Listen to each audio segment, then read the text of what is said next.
संसद में हुआ, रमेश बिधूड़ी ने दानिश अली के लिए कुछ कहा।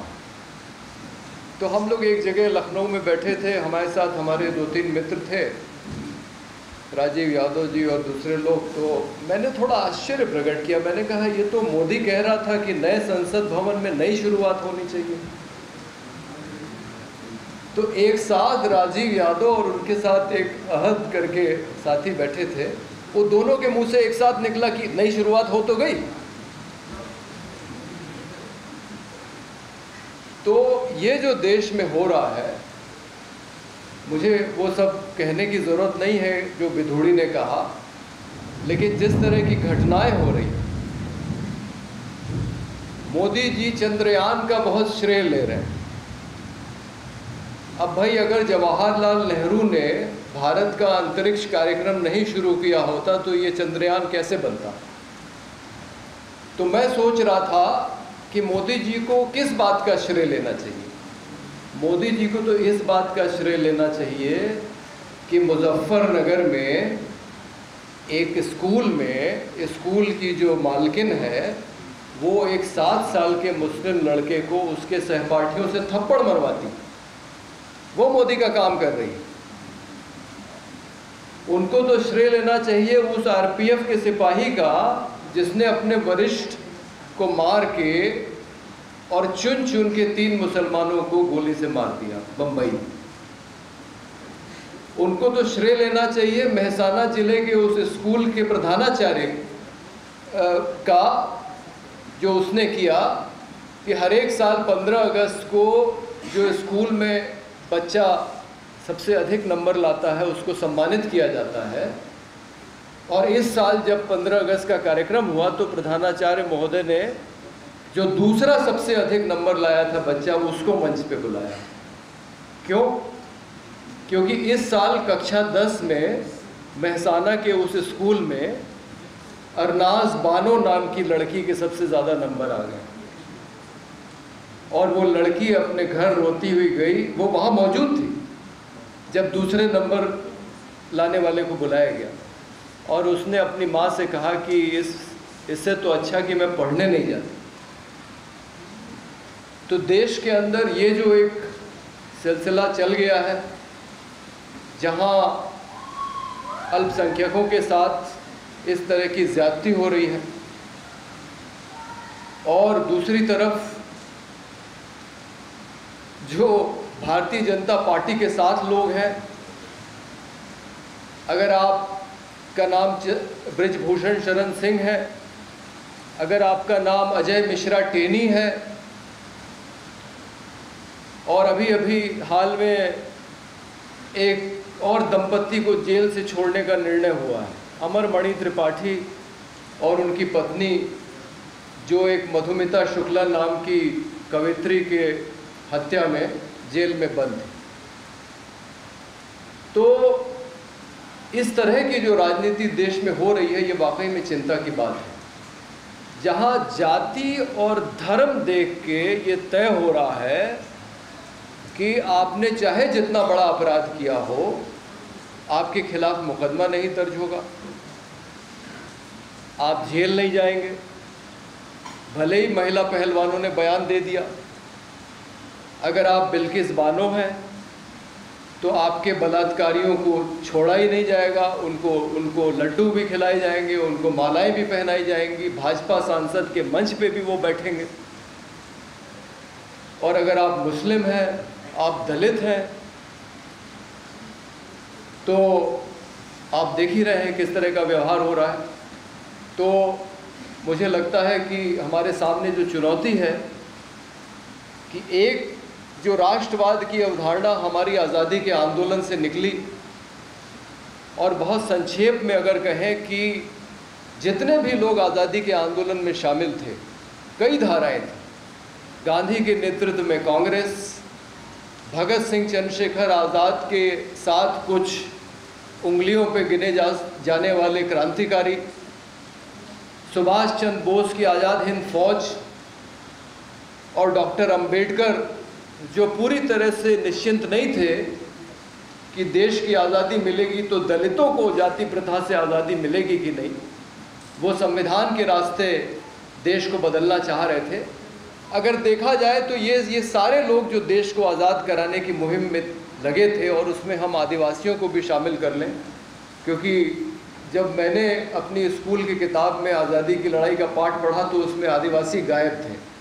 और खुशी की बात यह है कि वो जब मेरा बच्चा पढ़ने आया स्कूल में तो उस समय तक उस पाठ को भी शामिल कर लिया गया था। तो जो अपने जंगलों को बचाने की लड़ाई लड़ रहे थे अंग्रेज़ों से, इन सब की किस तरह का भारत बनना चाहिए उसके बारे में एक ही कल्पना थी, और वो कल्पना हमारे संविधान में अच्छी तरह से दर्ज है कि एक लोकतांत्रिक देश, धर्मनिरपेक्ष देश, समाजवादी देश, जहाँ सबको स्वतंत्रता, बराबरी, न्याय, बंधुत्व की गारंटी हो। लेकिन अब जो खतरा आ गया है वो यह आ गया है कि एक नए किस्म का राष्ट्रवाद पेश किया जा रहा है, जो उस राष्ट्रवाद के एकदम खिलाफ है, वो उन मूल्यों को मानता ही नहीं है। तो हमारी लड़ाई, मुझे लगता है कि ये है, बहुत कठिन है जिस दौर से हम गुजर रहे हैं, लेकिन ये लड़ाई तो हमको लड़नी पड़ेगी सबको। और मेरे ख्याल से इस हॉल में तो जो लोग मौजूद हैं वो सभी लड़ ही रहे हैं अपने अपने तरीके से। इसको कैसे और मजबूत किया जाए ये हमें देखना होगा। जाति और धर्म के सवाल पे बस मैं इतना कहना चाहूँगा कि कोरोना के समय में हमारी जो सोशलिस्ट पार्टी है उसकी तरफ से हम करीब 12 रसोइयाँ चला रहे थे लखनऊ के अंदर,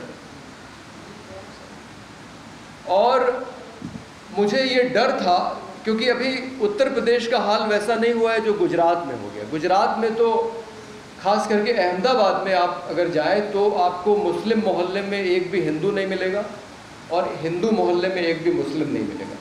पूरी तरह से अलग अलग कर दिया गया। यही गुजरात मॉडल है जो सब जगह लागू किया जा रहा है, और अभी मणिपुर में भी देखिए वही मॉडल लागू किया जा रहा है। मैतेई और कुकी को एकदम अलग अलग कर दो ताकि जो मैतेई हिंदू हैं उनके वोट से भारतीय जनता पार्टी की सरकार लंबे समय तक बनी रही।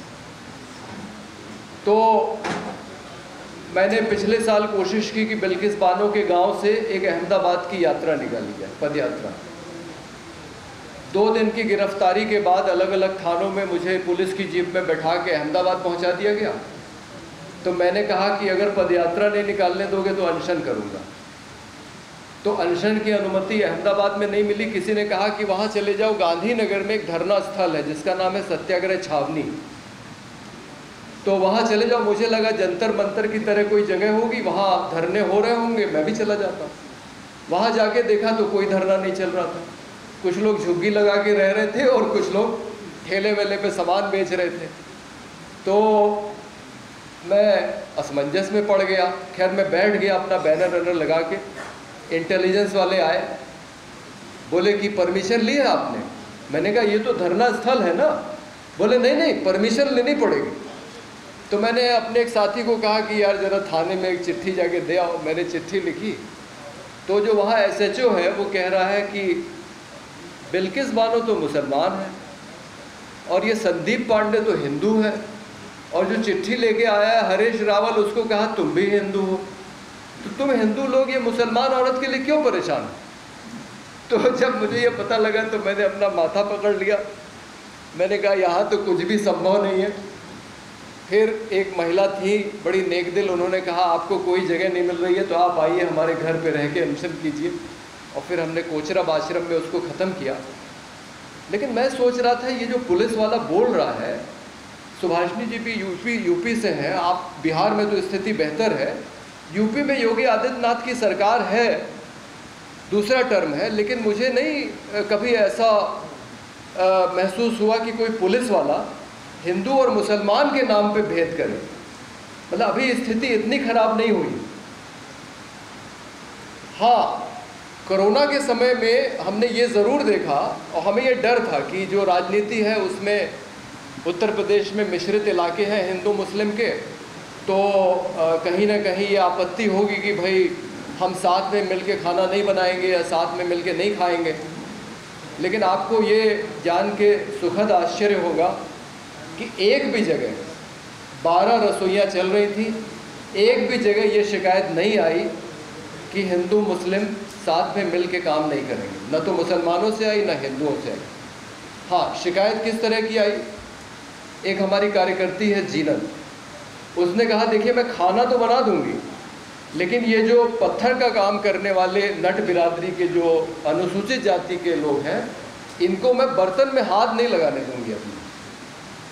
और एक गांव था गोसाईगंज करके एक जगह है, वहाँ पे एक अनुसूचित जाति कि यही नट बिरादरी के लोग खाना बना रहे थे।